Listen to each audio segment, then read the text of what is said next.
अगर आपको यह वीडियो पसंद आया हो तो कृपया लाइक, शेयर और सब्सक्राइब करना न भूलें।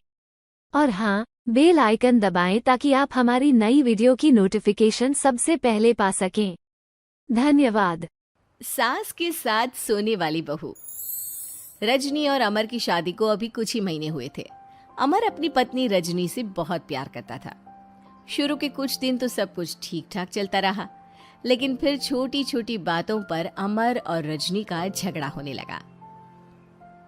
अरे, तुमने फिर से गीला टॉवेल बेड पर डाल दिया। कितनी बार तुमसे कहा है कि सारा बेड गीला हो जाता है। अरे गुस्सा क्यों कर रही हो? गलती हो गई मुझसे, अगली बार ध्यान रखूंगा। बस हर बार पर बस यही कह के चल देते हो। सारा दिन सफाई तो मुझे करनी पड़ती है ना। देखो रजनी, इस तरह नाराज मत हो। मैंने कहा ना, मैं ध्यान रखूंगा आगे से। और फिर रात के वक्त रजनी अपना बिस्तर उठाकर बेडरूम से बाहर जाने लगती है। अरे क्या हुआ रजनी? सुबह वाली बात पर अभी तक नाराज हो क्या?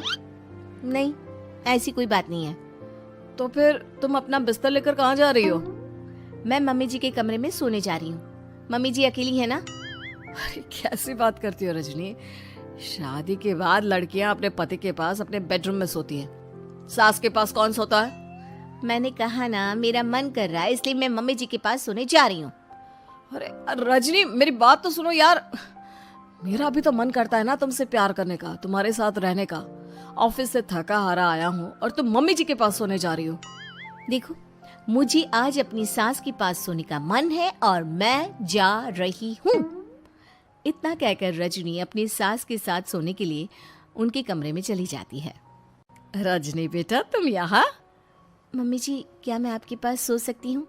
हाँ हाँ बेटा, क्यों नहीं, क्यों नहीं, बिल्कुल सो सकती हो। लेकिन सब ठीक तो है ना?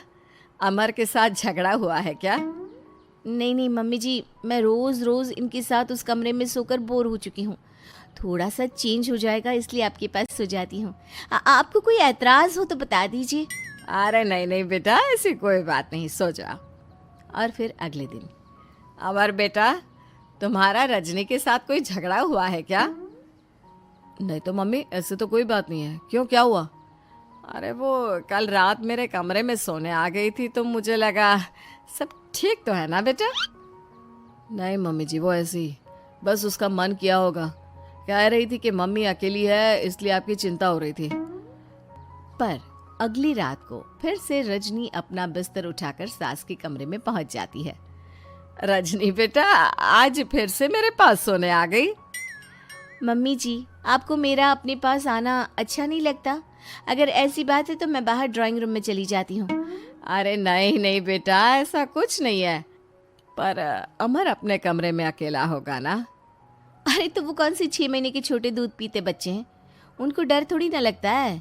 इतने बड़े हो गए हैं, 1-2 दिन अकेले सो लेंगे तो कुछ बिगड़ नहीं जाएगा। और इस तरह फिर तो ये रोज की बात हो गई। रजनी रोज अपना बिस्तर उठाती, अपनी सास के पास आकर सो जाती। सास उससे कुछ इसलिए नहीं कहती है क्योंकि उसे लगता है कि बहू बुरा मान जाएगी। एक दिन सुबह सुबह, माँ मेरे लिए चाय बना दो, ऑफिस जाने का टाइम हो रहा है। अरे बेटा, तो रजनी से क्यों नहीं कह देते? मुझे उससे बात करने का बिल्कुल भी मन नहीं है। अरे आखिर क्या बात है बेटा, तुम इतने उदास क्यों लग रहे हो? देखो ना माँ, आजकल रजनी का बिहेवियर मुझे कुछ समझ में नहीं आ रहा। रोज रात को आपके पास आकर सो जाती है। अगर उसे मेरी परवाह नहीं तो मुझे भी कोई फर्क नहीं पड़ता। अमर गुस्से में ही घर से ऑफिस चला जाता है। ये देखकर सास बहुत दुखी हो जाती है। और फिर अगले दिन, मम्मी जी, मैं आ गई आपके पास सोने। हाँ बहू, सो जाओ। पर वो क्या है ना, आज मेरा पुरानी फिल्में देखने का बड़ा मन कर रहा था। कोई बात नहीं, सो जाओ, मैं पिक्चर देखती रहूंगी। ठीक है मम्मी जी। रजनी की सास तेज आवाज में अपने कमरे में टीवी चलाकर रखती है।